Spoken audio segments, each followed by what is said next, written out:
Buenas tardes. Tenemos la charla de inclusión de personajes LGTB en la literatura. Y aquí tenemos hoy con nosotros a Joaquín Arroyo, representante de Cultura de Kogan, ¿no? Que para quien no sepa qué es Kogan, es la asociación sin ánimo de lucro del colectivo LGTB de Madrid que lucha por la igualdad real en la diversidad. También nos acompañan Diana Gutiérrez, editora de Café con Leche y autora de Un pavo rosa 1, 2 y Sim, mi capitana. Y tenemos también a Beth Barton, la autora de La vida en violeta. Bueno, chicos, empezamos por algo sencillito, ¿no? ¿Por qué es tan necesaria la representación LGTB en la literatura? Bueno, porque hasta ahora normalmente en la literatura seria, digamos, no había personajes LGTB. Hay un subgénero que podríamos llamar novela rosa gay, que sí tiene una serie de personajes gays, pero realmente hasta, digamos, 1980-1990 la inclusión de personajes gays en la literatura ha sido excepcional. O bien se trataba de libros como Corydon, por ejemplo, de André Gide, o algunos personajes como el barón de Langruz en Bélgica, que escribían novelas para una reducida élite, pero en general no había personajes gays en la literatura, y digamos en la literatura de consumo popular, como las policíacas, por ejemplo, prácticamente no salía nunca un personaje gay, y si salía era de forma enteramente negativa. Podía ser una lesbiana que era, por ejemplo, jefa de una prisión y malvada, por supuesto. Podía ser también algún ser bastante retorcido que hubiese colaborador de un gángster, pero en general no salían. Y la importancia que tiene es que los personajes gays existen en la vida real, y si hay hasta un 10% posiblemente de personas LGTB, de todas las tendencias, todas las variedades sexuales, el que aparezcan en cualquier clase de papel es una normalización. La gente se puede acostumbrar a ver que esto está en todas partes, que en todos los aspectos de la vida existen personajes LGTB. Concretamente, hay dos novelas recientes que son una muestra de esto. Una de Nacho Zubizarreta, que se llama Nada es cierto, y que es una novela policíaca que sucede en Sitges y los alrededores, y otra que acabo de leer hace muy poco de una escritora alicantina que se llama Olga Mínguez, y que también tiene un personaje que es un policía gay, aunque la trama no tiene nada que ver luego después con nada LGTB. Y entonces esto realmente es lo que normaliza la situación. Yo me acuerdo todavía de una novela policíaca muy antigua que debía estar escrita en los años 60, y yo no me acuerdo ni siquiera del autor porque no debía ser muy importante ni se me quedó nada, pero sí había una mujer malvada, muy malvada, que no era gay, en este caso no era lesbiana, pero tenía un colaborador que, según la descripción que hacía el héroe, que por supuesto era muy heterosexual y se enamoraba de la malvada, decía que estos seres grasientos, repugnantes, de tendencias pervertidas, ¿no? Eso era todo el personaje gay que salía, y en general, como digo, pues prácticamente no salía nada. Y también hay que notar una cosa: en los supuestos progres de los años 20 y 30, incluso en todos los que eran homosexuales, como por ejemplo Proust, ¿no? Aparecen personajes gays, pero de una manera muy, ambigua. Porque por un lado aparecen, sí, pero por otro lado siempre aparecen, incluso descritos por estas personas, como personajes algo ridículos, como personajes que están siempre escondidos, como personajes que, mantienen de todas maneras una especie de respeto por la heteronormatividad de una manera absoluta, ¿no? Y eso es lo que intentan, ¿no? Muchos de los autores intentáis precisamente romper eso, ¿no? Sí, yo creo que hoy día lo que se intenta justamente es romper esa especie de, podríamos decir código de plomo, que hace que se aparezca siempre la heterosexualidad como lo normal, y lo que no es heterosexualidad aparezca siempre como algo que tiene que pedir permiso, de una manera o de otra. Entonces, ¿creéis que el colectivo está representado con fidelidad realmente en las novelas de hoy día? No. No, claramente no. Es decir, cuando tenemos, por ejemplo, a mí me gusta mucho el caso de Laura Gallego. Cuando tenemos a Laura Gallego, que en general es una autora que yo admiro y que me gusta mucho, y que dice, sí, he pensado en incluir un personaje homosexual, pero solo si lo requiere la trama. Entonces yo pensé, cosas que puede requerir que el personaje sea homosexual. Pues esto es, por ejemplo, como la violencia que sucede contra las mujeres por el hecho de ser mujeres. Es decir, los personajes por el hecho de ser homosexuales, pues solo se me ocurre así cosas malas. Discriminación, que lo echen de casa, que realmente tenga problemas con sus padres o con su familia, que esté en una relación y tenga que estar en el armario. O sea, cosas malas. Y yo creo que hay que incluir personajes LGTB si te apetece, en el sentido de no tiene por qué haber ninguna justificación, más allá de, bueno, esto es algo que sucede en el mundo real y de hecho, si me da la gana, claro, tiene mucho carácter uno, claro, puede tener unas tendencias, unos gustos, otro. claro, pero todo esto está un poco relacionado con la inclusión de la diversidad. En general, lo que se nos ocurría siempre era un héroe blanco, heterosexual, que resolvía las cosas y o tenía éxito, o se hundía en el alcoholismo o lo que fuera.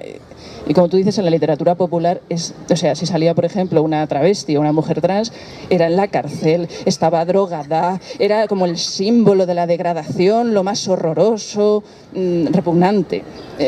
Esto no tiene por qué ser así, es decir, hay gente de todo tipo y de la misma manera tú te puedes crear, por ejemplo, un planeta. De hecho, lo ha hecho ya escritoras muy famosas, pues como... ¿cómo se llama esta mujer? Dios mío, se me acaba de olvidar. Exacto, esa, la de la mano izquierda de la oscuridad. Tú te puedes crear un planeta donde todo el mundo sea género y no se tenga por qué tener género. O tú puedes crear un planeta donde lo habitual sea la homosexualidad y sea lo normativo, y lo extraño es que una persona sea heterosexual.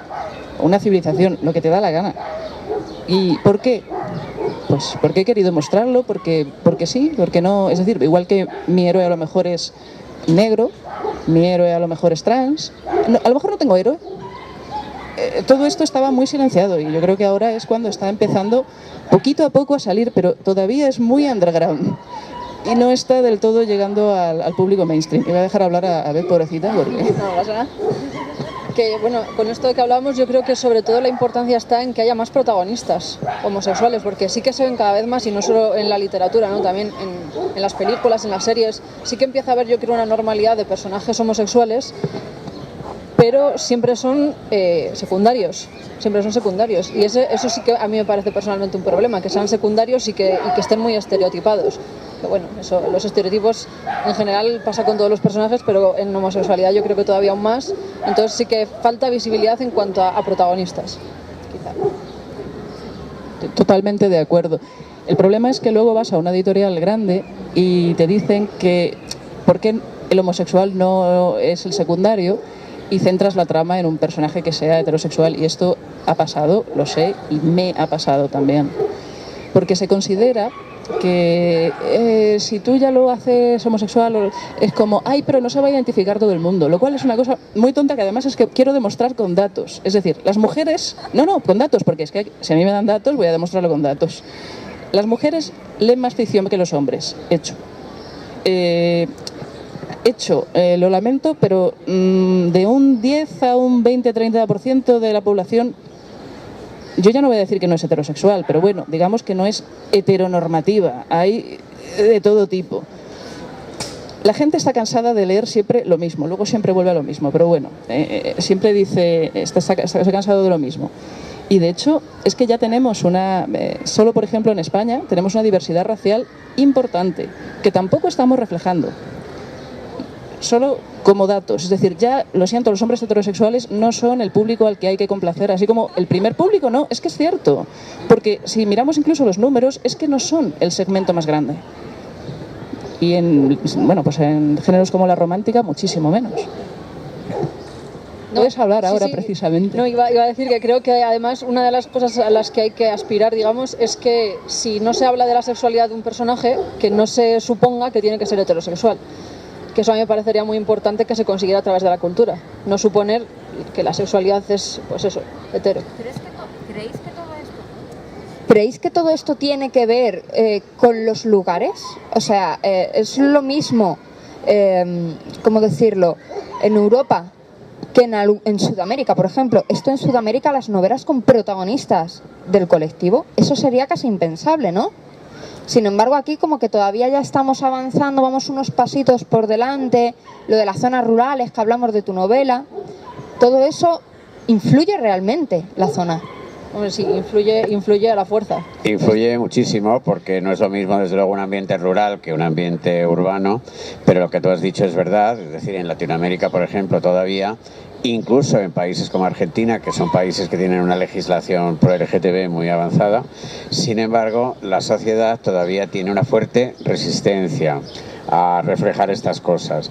Igual que, fíjate, en Sudamérica también se tiene una fuerte resistencia a lo que ha dicho antes Diana, a reflejar la diversidad racial, que de hecho existe, mucho más que aquí, y sin embargo hay países como, por ejemplo, no sé, bueno, casi todos los sudamericanos, en los que en principio la cultura permanece siendo una cosa de blancos. ¿Por qué? Pues porque no se refleja, incluso en países como Brasil, donde de vez en cuando sí tiene que aparecer porque no hay más remedio, pero sin embargo no es lo normal que se represente tanto la diversidad racial y la diversidad sexual mucho menos. Eso me hace mucha gracia porque es que había siempre una especie de leyenda aquí en Europa sobre la facilidad que había para el sexo, por ejemplo en Cuba y en Brasil, etcétera, etcétera.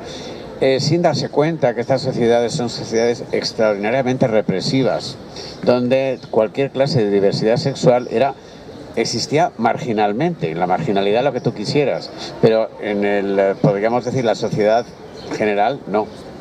Y todavía hoy son países en los que existe una fuerte violencia contra cualquier clase de diversidad sexual. Y claro, la literatura refleja también eso, y además siempre con retraso.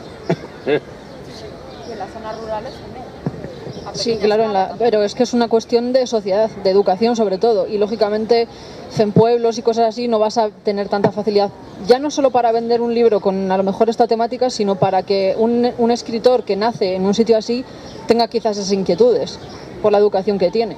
Todavía sigue habiendo mucha represión a día de hoy en zonas pequeñas y incluso en gente joven, que es lo decir, peor por ejemplo, que hay gente que no quiere ir a la librería que le vean comprando ese libro. Evidentemente. Pero es que en los pueblos pequeños todo el mundo se conoce, todo el mundo sabe lo que hace el de al lado y es que efectivamente ser homosexual es una de las peores cosas que te puede pasar si vives en un pueblo pequeño, porque todo el mundo te va a señalar si tú vas por la calle. Es súper duro eso. Y a día de hoy sigue pasando. O sea, aquí en Madrid no se nota tanto. Aquí en Madrid, por suerte, los homosexuales tenemos una libertad que podemos ir por donde nos dé la gana sin que haya ningún problema, pero en sitios pequeños eso no pasa así.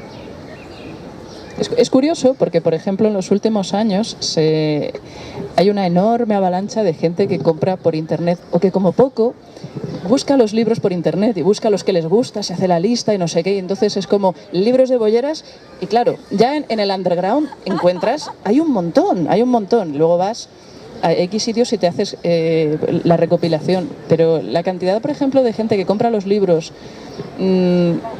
sí, por internet o en distintos, o en una librería, por ejemplo, pero que se lo traigan a casa. Eso está aumentando un montón. Y eso con este tipo de libros yo lo noto también mucho. Que es decir, nosotros ponemos a veces los libros en ferias, y nuestros libros que no tienen tampoco nada, pero bueno, y la gente hace a veces un arco así para no pasar por delante y que no les vean mirándolos. Por eso también en parte lo de las portadas, yo digo 50 sombras de Grey así, la cosa más abstracta del mundo, que ahora ya sabes de qué va cuando ves una corbata o lo que fuera, pero vamos, es una corbata, como ya está, no vaya a ser que nadie te vea mirando ese libro con esa cubierta. Pero bueno, pero eso pasa, claro, que eso pasa igual ya no solo en literatura homosexual, sino en romántica en general, todavía hay como mucho tabú de si compras un libro así es como que la erótica, estás comprando un libro erótico, cuidado. Yo el otro día estaba firmando por allí y me hizo mucha gracia porque hubo un chico que llegó, lo miró y dijo: ja, nequeales son bolleras. Y lo cerró y se fue. Y bueno, efectivamente, si tú lees el resumen por detrás sí lo son, pero, o bueno, o no.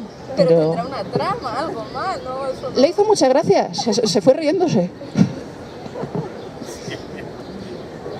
Bueno, es que en eso también hay mucho hetero que siempre se ha sentido más o menos, digamos, excitado por el hecho de escribir o ver a lo que él dice, dos bolleras, ¿eh? De una forma así.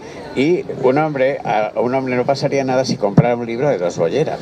Sería muy diferente si comprara un libro de dos señores que se quieren. Mucha gente leía Fortunata y Jacinta más allá de la historia. Claro, sí. Y realmente es así, que a veces todavía existe una diferencia en ese sentido muy grande, ¿no? Lo que pueden hacer los hombres, lo que pueden hacer las mujeres, etcétera, etcétera. Y a pesar de que hemos progresado muchísimo, indudablemente, pero todavía existen tales cosas grabadas en la cultura general que son muy difíciles de superar. Muchos pequeños detalles, muchos pequeños símbolos.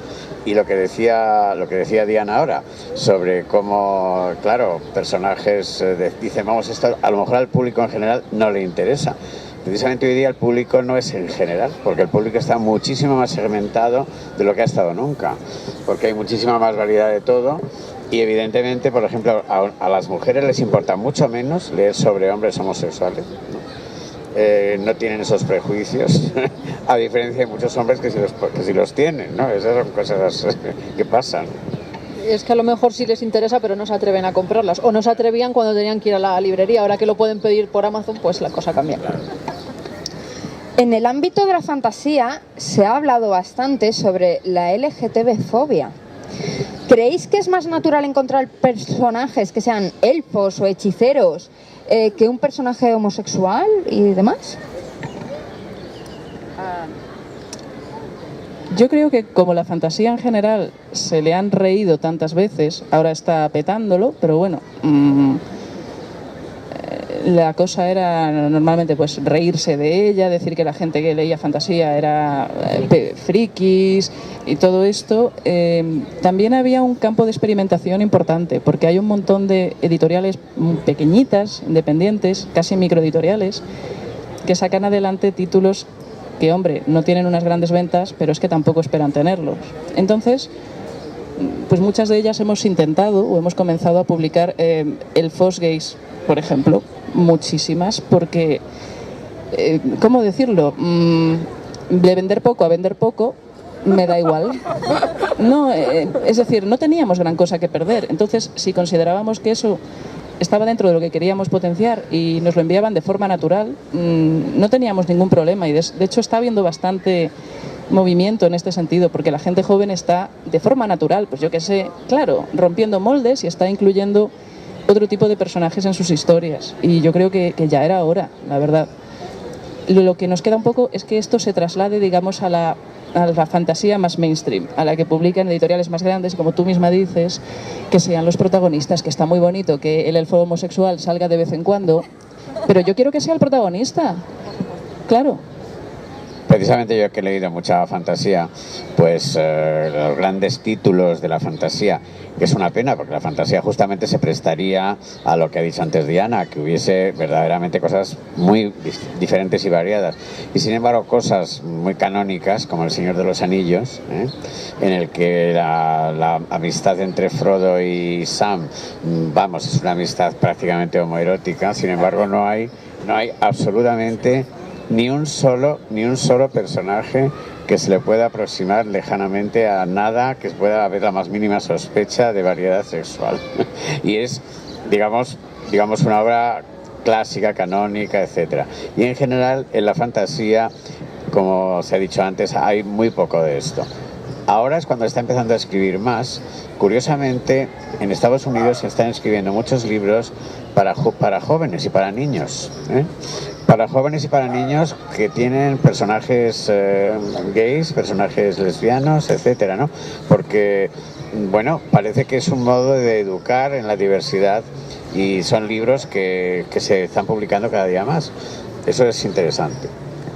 Claro, es que al final la fantasía es un tipo de literatura que atrae a mucho público y sobre todo público juvenil. Entonces, pues ahí es donde más hay que incidir, a lo mejor con personajes que normalicen la sexualidad de todo tipo. Porque al final, si a los niños les enseñas que eso no pasa nada, que está bien y que ellos se pueden identificar con eso, vas muy por delante. Porque la cultura tiene un poder tremendo, casi tanto más que la educación, diría yo. el tema, ya solo como apunte, es que la fantasía y la ciencia ficción también, como todos los géneros literarios, han sido patrimonio de hombres. Y digamos que, de nuevo, los hombres blancos que han escrito las cosas que les gustaba ver a ellos. Entonces, ha costado bastante y de hecho hay una resistencia importante. Hay gente muy desagradable y muy en contra. Es como, ¿pero por qué tenéis que incluir esto? Me lo estáis arruinando. Venís a... Esto es mío, dejádmelo. ¿Y por qué no, no? Claro, sí. ¿Por qué no? No, es que, perdón, o sea, yo he crecido con El Señor de los Anillos y yo he crecido leyendo este tipo de cosas, me gustan. Pues lo mismo, a lo mejor tienes que leer un libro donde la protagonista sea una mujer negra. Y es bueno para ti, es bueno ver esa perspectiva, no lo veo que venga a arruinar nada.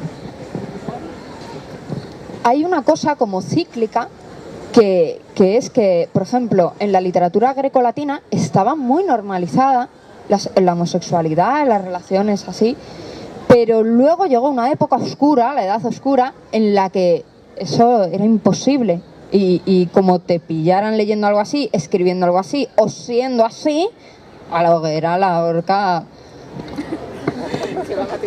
Yo eso lo tengo que matizar bastante.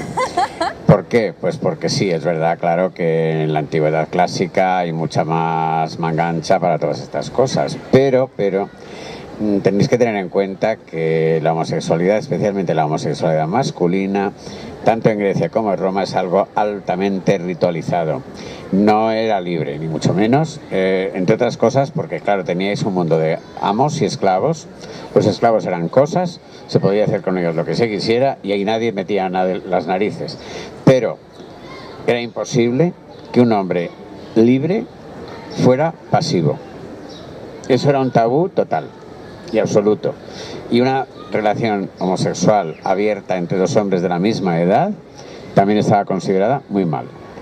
Siempre había un rol de... Siempre había una ritualización que consistía en Grecia sobre todo en que un señor mayor a partir de los 30 años empezaba con un adolescente que podía tener 12 y este le educaba como su mentor, etcétera, etcétera, se acostaba con él, etcétera, etcétera también.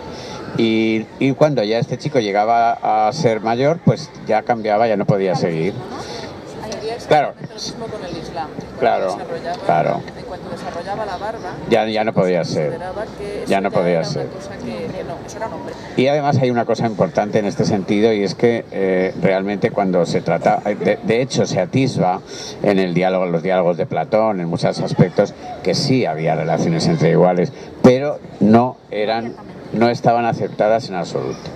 Y para las mujeres, tened en cuenta una cosa, que las mujeres, a nadie le importaba mucho lo de la sexualidad de las mujeres, porque las mujeres a fin de cuentas eran solamente algo pasivo, que podían ser obligadas a cualquier cosa. Y entonces daba igual lo que hicieran a lo que no hicieran. Esa es la gran diferencia. Tened en cuenta que en esa época existía la idea de que el hombre era el que producía la generación, porque lo que salía del hombre eran homúnculos y la mujer no daba nada, era solamente el campo en el que se sembraba. Esa era la idea machista de esa época. Y por supuesto entonces que una mujer fuera lesbiana, bueno, siempre se la podía violar. Esa es la idea. Otro punto divertido, ha sido un detalle. ¿Recordáis el primer juicio por lesbianismo? Que creo que sucedió en la época victoriana, probablemente. El resultado fue, no se puede condenar a estas dos señoras. Como el gobierno, como la cultura, lo que hablábamos antes, pues sí que se pueden dar pasos hacia atrás también. Esperemos que no tantos. Autores clásicos. Oscar Wilde, por ejemplo. Hablemos de Oscar Wilde. Había personajes del colectivo ahí en sus novelas disfrazados, difuminados, porque para la época eso tampoco estaba bien visto. ¿Ese hombre rompió moldes en algún sentido haciendo eso? Bueno, sí, Oscar Wilde rompe muchos moldes, aunque digamos que él pertenece a un movimiento que es el decadentismo de esa época, al que pertenecen muchas otras personas, y más o menos sí rompe moldes, pero digamos que una persona que apunta alguna cosa, pero tampoco de una manera clara, ni mucho menos, nadie se atrevía a hacer esas cosas. ¿Muchos autores así? Bueno, Sí. muchos primero no, pero los que digamos pertenecían a ese ámbito, casi todos ocultan más o menos las cosas. Hay alguna excepción, por ejemplo, ahora no me viene el nombre a la cabeza, no me acuerdo ahora, sí, Jean Logan. Jean Logan, el francés, que sí introduce algún personaje gay en sus novelas, pero es una cosa secundaria, no tiene, y además también hay que entenderlo, cómo se desarrolla en esa época, ¿no? No es lo mismo. Tened en cuenta que en esa época todavía la gente muy progre de la época, podríamos hablar de los escritores famosos españoles del 27 y todos estos, que había un montón de gays, ninguno salía del armario, y los que no eran gays eran de una homofobia horrorosa. Hablemos de Luis Buñuel, por ejemplo, terriblemente homófobo. Y su relación extrañísima con Lorca, Sí. porque lo amaba y lo odiaba, y lo amaba y lo odiaba. Sí, pero no le gustaba nada que fuera homosexual. No. Y lo mismo pasaba con muchos otros, como por ejemplo el famoso Ramón Gómez de la Serna, que era extraordinariamente homófobo, o su amiga, esta que se llamaba Carmen, no me acuerdo, bueno, se me olvidó. ¿Eh? No, no era Carmen Laforet, no, es Sí, una... esa es otra, ¿qué tal? También, pero esta es Carmen, es que se me ha olvidado el nombre, es una que vive antes de la guerra, se murió en el 32. Y esta mujer, que era muy moderna para su época, era modernísima, avanzadísima, la primera periodista española que tuvo una columna en un periódico, muchas de esas cosas. Sin embargo, no podía soportar la homosexualidad. Y eso era habitual. Curiosamente, uno que sí la soportaba y que además hablaba en favor de ella, pero de una manera científica, era el doctor Marañón. El doctor Marañón pensaba que era una cuestión endocrinológica, no tenía razón exactamente como él lo decía, pero él ya decía que había que comprenderlo, que era una cosa que no se podía cambiar y que había que respetarlo. Pero escribió ese libro en 1900, publicó un libro que se llama Estudios sobre la diversidad sexual en 1926, un libro que no leyó casi nadie en esa época, como te os podéis imaginar, y él mismo se vio obligado a corregirlo cuando volvió a España después de la Guerra Civil. Tuvo que suprimir determinados párrafos. Aunque él era católico y tal, pero era muy comprensivo, y sin embargo mucha gente supuestamente más progre que él consideraban que era un gran defecto, que era un vicio burgués. No sé si habéis oído hablar también de un señor que se llamaba Álvaro Retana, que era gay total y que escribía novelas con muchos personajes gays, pero eran novelas de tipo de literatura popular, y por ejemplo tenía títulos como A Sodoma entré en botijo, que es una novela realmente, son relatos realmente curiosos, pero él lo presenta siempre desde un punto de vista de la decadencia. Los niños, estos son niños burgueses que son todos decadentes, etcétera. Y eso es lo que pensaban los comunistas, los socialistas, mucha gente que se consideraba progre entonces pensaba que esto era una cosa corregible y que se trataba de un vicio burgués. Mientras que la extrema derecha consideraba que se trataba de una perversión comunista. De todas maneras, por volver al tema este que has comentado, ha habido un montón de escritores que, digamos que siendo ellos mismos homosexuales o bisexuales o de una sexualidad profusa, difusa, confusa e inclasificable, que ha habido muchos de esos, tampoco han tratado ese tema en sus historias, o si lo han hecho ha sido con muchísima ambigüedad. Yo me acuerdo de Patricia Highsmith, que en general escribe género policíaco, que a ti te gustará mucho, es muy buena en lo suyo, hasta que de pronto ve a la rubia con la que se le caen las bragas y entonces escribe Carol. Y es como, ya está, Carol o el precio de la sal, con la rubia que he visto en una tienda. Y fue así, y fue como, oiga señora, ¿qué? No pasa nada, he escrito esto, déjenme en paz. Pero, es decir, tampoco era habitual, incluso... Ahora que has citado algunos, yo que sé, por ejemplo, me acuerdo de poetas como Luis Cernuda o como el tío de Esperanza Aguirre, ¿cómo se llama ese señor? Gil de Viedma, que es un poeta que a mí me encanta. Todos estos poemas han ido haciéndose abiertamente más homosexuales con el paso de los años, bastante más. Álvaro Pombo, todos ellos han tratado el tema de una manera muy... Ha sido muy ambiguos, pero últimamente estaban decantándose más por la claridad. Ya está. No, yo iba a decir que recuerdo de la primera novela que yo leí, que supuestamente era, bueno, no supuestamente, era de temática homosexual, El beso de la mujer araña. Recuerdo que lo leí en el instituto y me traumaticé un poco porque era como, o sea, todos sabíamos de lo que estaba hablando, pero la manera de contarlo no se entendía nada. O sea, yo recuerdo leerme trozos 2 y 3 veces para ver si de verdad estaba pasando algo entre ellos porque no lo entendía bien. Y ahí ya fue cuando dije, ¿por qué no hablan claro esta gente, no? Eso, con mi mente de 16 años, claro, tú lo lees y dices, si quiero normalizarlo, este no es el camino, a lo mejor. Y sin embargo, novelas como El beso de la mujer araña supusieron en su época un adelanto considerable, porque por primera vez había una cosa que no era algo como delictuoso, es decir, era un amor que había entre dos personas que no obedecía a ninguna obligación, a ninguna cosa. En cierto modo sí que yo lo encuentro que fueron progresistas en su época, pero claro, es verdad que todavía todo estaba demasiado en clave. Claro, son las formas, no digo que no fuera lo mejor para su época, pero claro, las formas no tienen nada que ver con lo que se puede leer ahora, por suerte también. Tampoco es algo con lo que nosotros nos identifiquemos ya. Exactamente. Que por suerte, creo que hemos crecido ya en otra generación. Es decir, no necesitamos hablar tan en metáfora. Podemos decir las cosas claras. Hombre, yo he crecido en la generación anterior y en las dos anteriores, ¿eh? Pero también os digo una cosa, que claro, si tú creces como yo de una manera consciente y te haces consciente muy pronto de esto y te haces militante pronto, también cambia tu mentalidad mucho. Es decir, que no es lo mismo ni mucho menos que para el que no era consciente de lo que le pasaba, que mucha gente mayor de mi edad, cuando han tenido orientaciones sexuales no ortodoxas, las han reprimido incluso hasta muy, muy mayores, y muchos de ellos siguen estando parcialmente en el armario. Y bueno, aquí lo vamos a dejar. Ha sido una charla muy, muy interesante. Muchísimas gracias a los tres, de verdad. Gracias Diana, Joaquín, Beth. Me ha encantado la charla, espero que a los asistentes también. Y no os vayáis porque va a haber un pequeñito sorteo de algunos libros de la autora.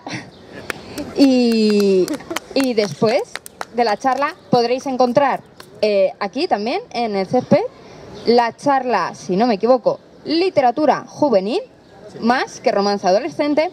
Y en la biblioteca, en la planta superior, en la planta de arriba, a la derecha, una sala así muy bonita decorada en plan club de exploradores del siglo XIX, tendréis la presentación del libro La vida en violeta de Beth Barton, que también habrá alguna sorpresilla.